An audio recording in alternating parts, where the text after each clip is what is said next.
Tudo bem, pessoal? Mais um quebra-cabeça, mais um dia, mais uma peça para a gente estar juntando, colocando, né, nessa mesa.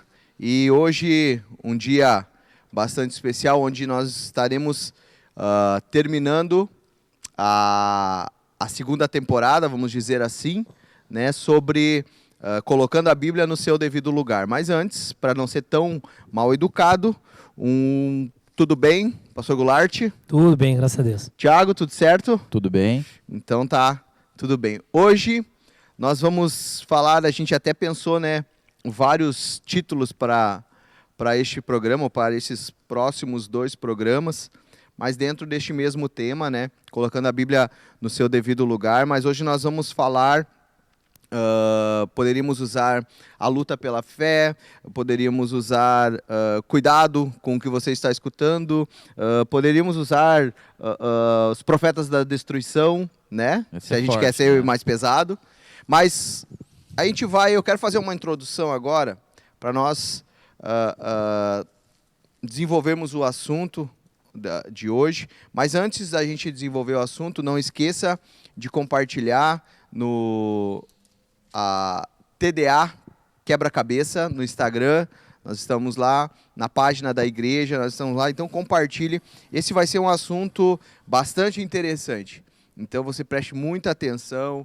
Se você tiver dúvidas, vem, fala com a gente, manda recado. O Ramon está sempre esperando, né? E a gente, baseado no que nos é passado e aquilo que a gente acha que é importante passar à igreja e passar aquilo que nós entendemos como a palavra, a verdade, nós estaremos trazendo nos programas, né?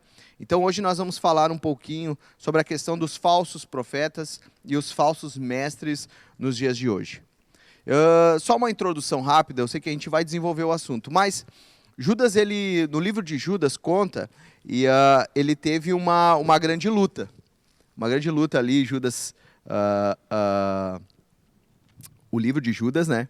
Ele teve uma grande luta porque naquele tempo existia um grupo de mestres, até fala ali sobre que tinha uma fala mansa, que trazia uma concepção errada da graça de Deus.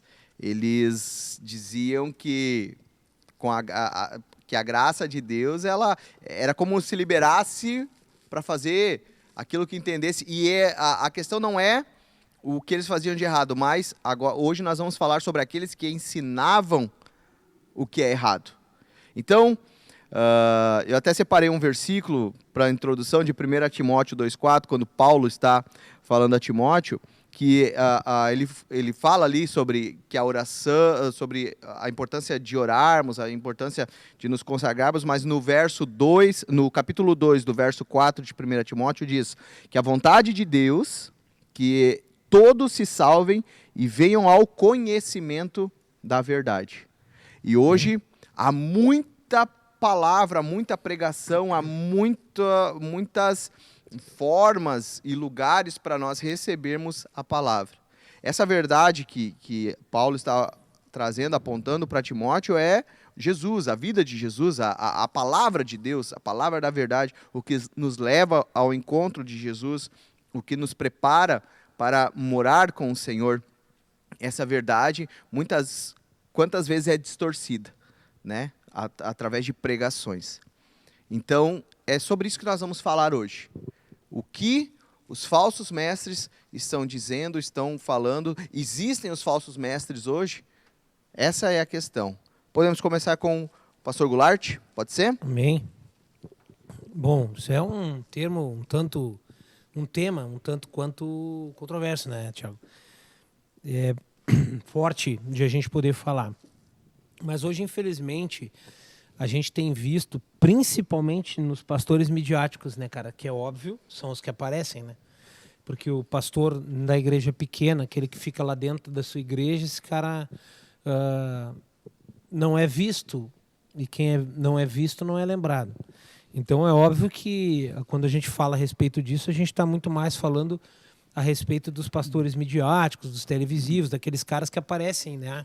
Que são E aí o que acontece? São referência, ou acabam se tornando referência. E hoje muito mais aberto com a questão da internet do YouTube, né? Na internet, é. Hoje eu estava vendo uma foto de um Fusca de polícia, né? E aí, num grupo de WhatsApp, o pessoal colocou isso, a foto daquele Fusca, e disse, tem uma barreira policial aqui na Farrapos, só não avisei antes porque eu estava sem internet. Então é isso. A internet ela acaba facilitando, né? Aumentando. Hoje as informações dobram com a internet a cada 11 meses.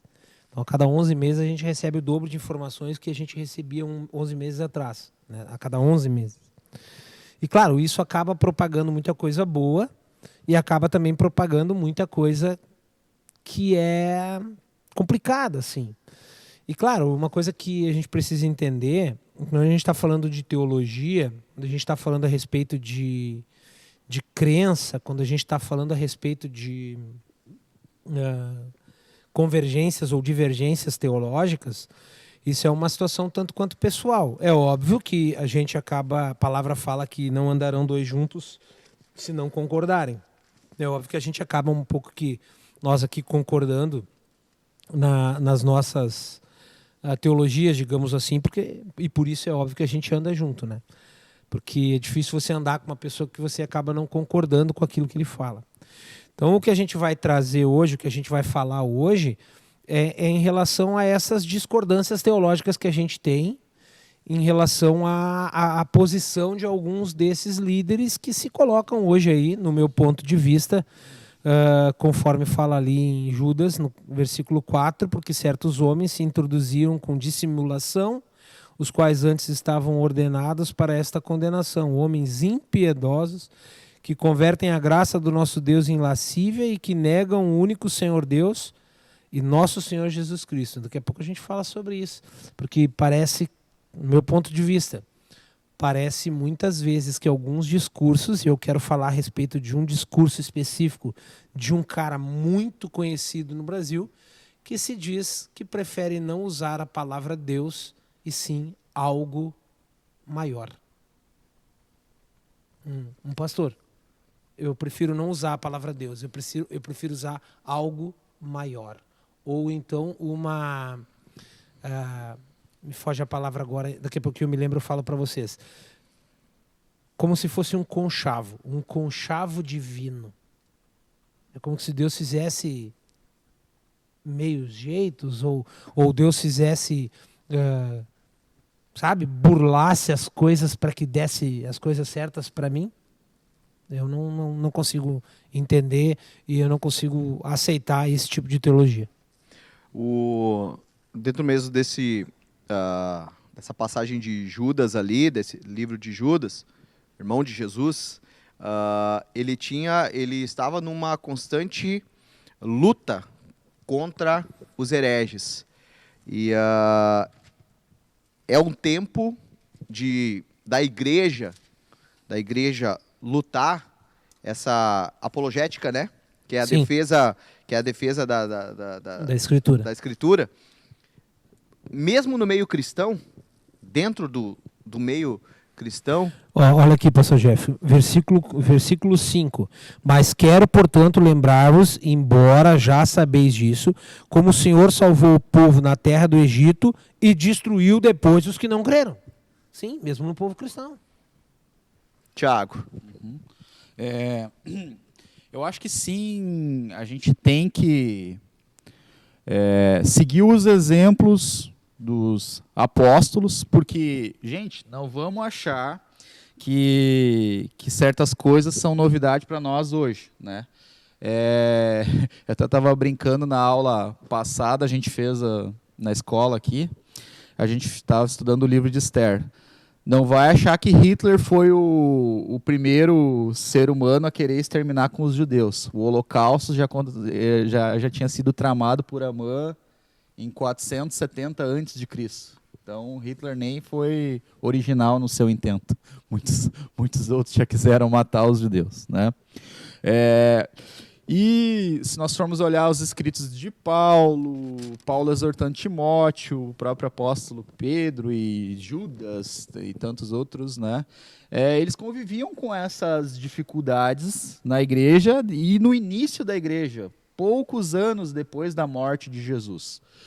E nós podemos colocar assim que a principal questão, ela era e continua sendo o ego dessas pessoas. Porque aqui em Judas, aqui fala de pessoas que querem buscar fama, que querem ficar famosas, querem ter o seu ego inflado, por mostrar algum conhecimento. E hoje, a gente puxando para os dias de hoje, o pastor Goulart vai falar mais sobre isso. Né? Ele tem algo especial, acho que no coração dele para falar, né? Guardadinho para falar sobre isso, né?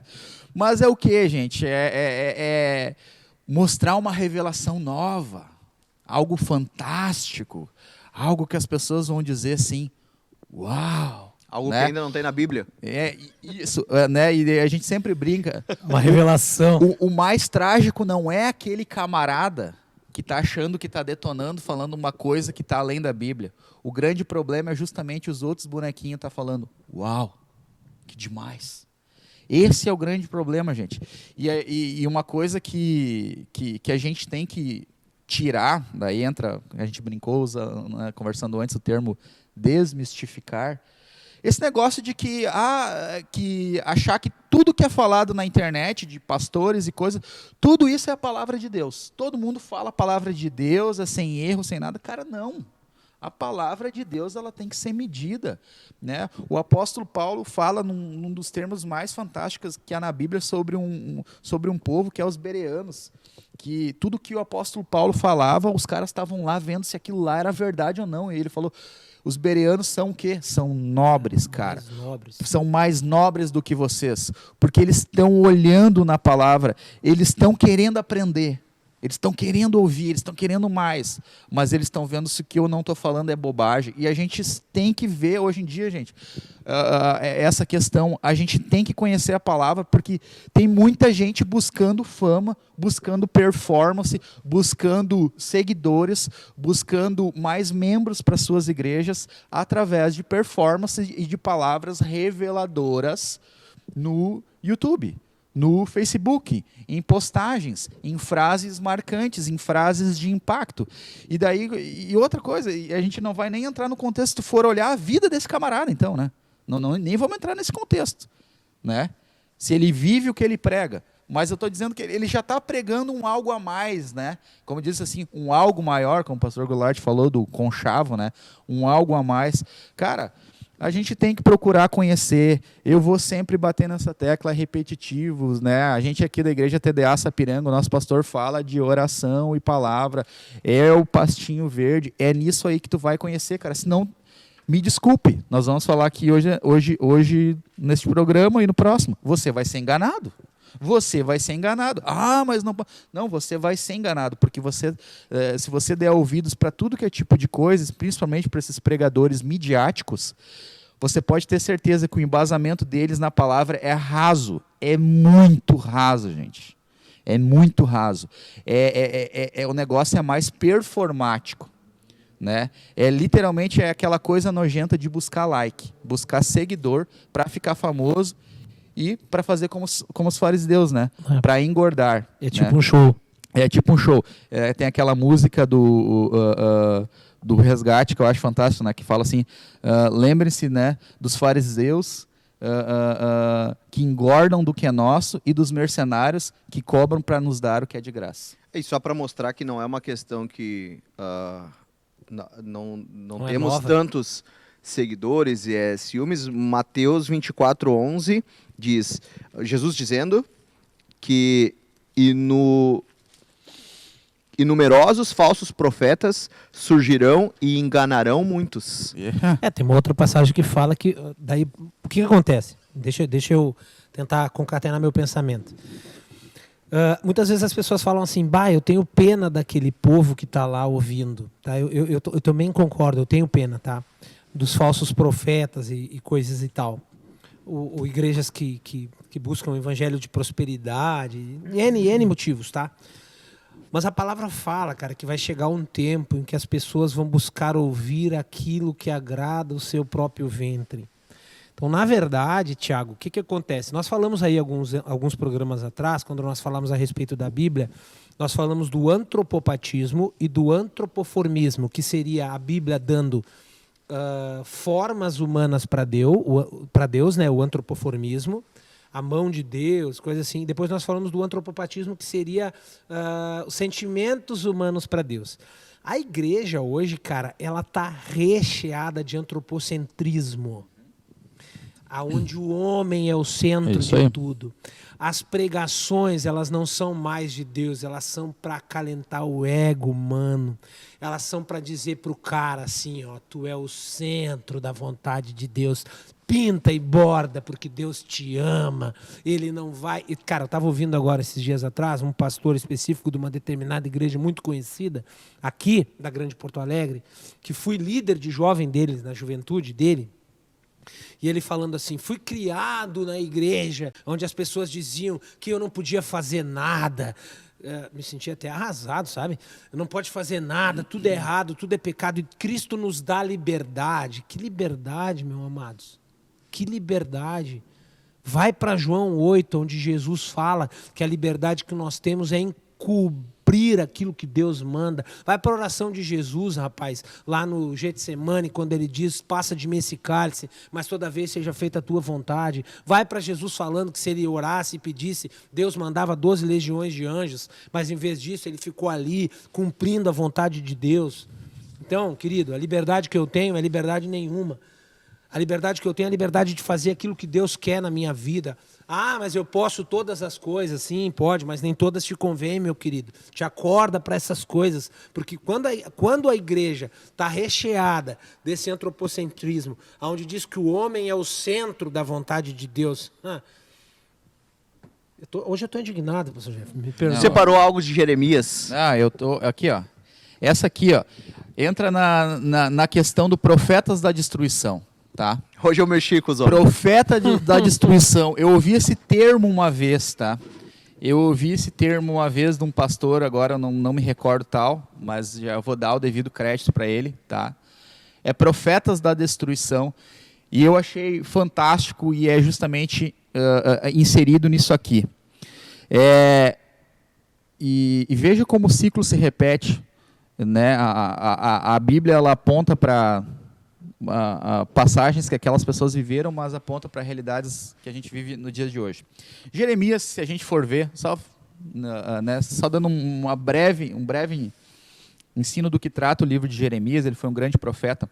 Jeremias ele foi um profeta que presenciou a destruição de Jerusalém, a queda de Jerusalém para os babilônicos. Então o Império Babilônico veio e tomou Jerusalém e destruiu Jerusalém, destruiu o templo, né?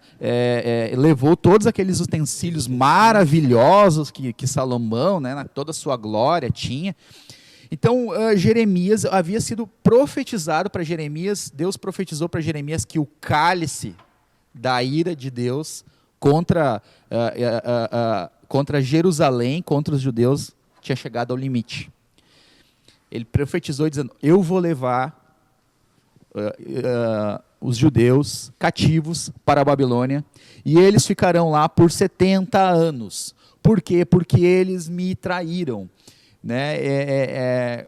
Eles se prostituíram com outros deuses, eles esqueceram de mim, e eles acham que eles podem fazer todas as coisas, e eu vou estar sempre lá passando a mãozinha na cabeça deles. É isso que eles acham que eu sou. Né? Quando nós vamos ver Oséias, Deus manda Oséias casar com uma prostituta. Mas casou com uma prostituta, foi algo chocante. O que Deus fez com a nação de Israel? Deus casou com uma prostituta. Né?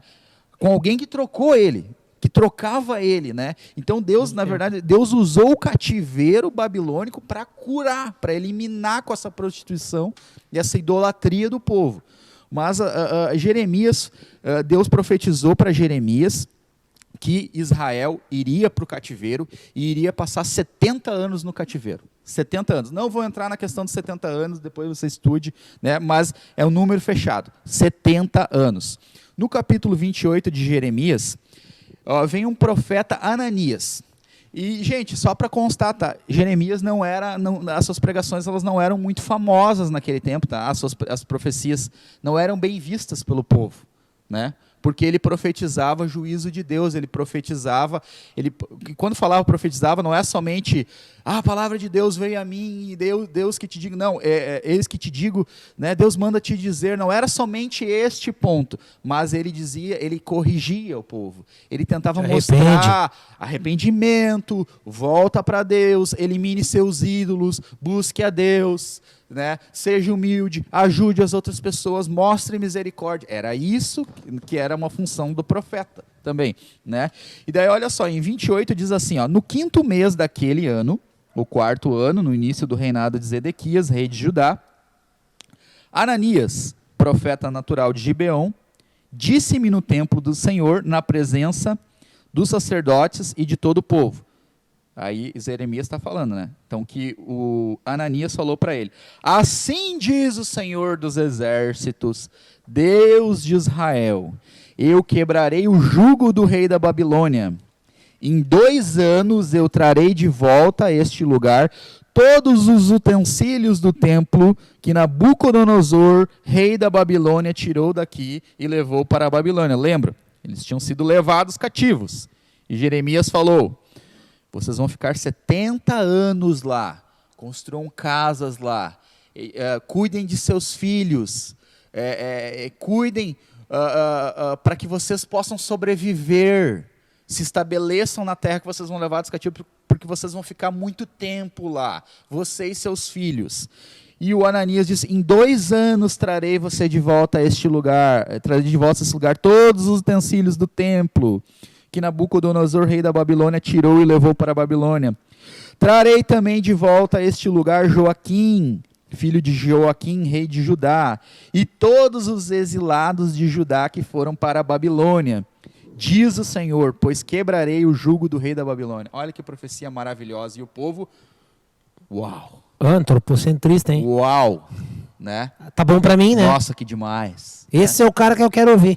Mas o profeta Jeremias respondeu ao profeta Ananias diante dos sacerdotes e de todo o povo que estava no templo do Senhor. Amém? Que assim faça o Senhor. Que o Senhor cumpra as palavras que você profetizou, trazendo os utensílios do templo e todos os exilados da Babilônia para este lugar. Entretanto, ouça o que eu tenho a dizer a você e todo o povo. Os profetas que precederam a você e a mim, desde os tempos antigos profetizaram guerra, desgraça e peste contra muitas nações. Mas o profeta que profetiza prosperidade será reconhecido como verdadeiro enviado do Senhor se aquilo que profetizou se realizar. Então, na verdade, gente, o que ele estava dizendo? Jeremias, em outras palavras, estava dizendo, eu queria que isso fosse verdade, Ananias. Eu queria que em 2 anos o povo voltasse. Eu queria que em 2 anos os utensílios maravilhosos do templo eles voltassem. Mas você está profetizando palavras que não são do Senhor, são do seu coração. Você está dizendo palavras que o povo quer ouvir, palavras que não são verdade. Se você ler Jeremias, ele vai falar isso exatamente. E ele até prega que Ananias, devido à sua palavra errada, ele vai morrer, e realmente aqui fala, naquele mesmo ano, no 7º mês daquele ano, ele acabou morrendo, né?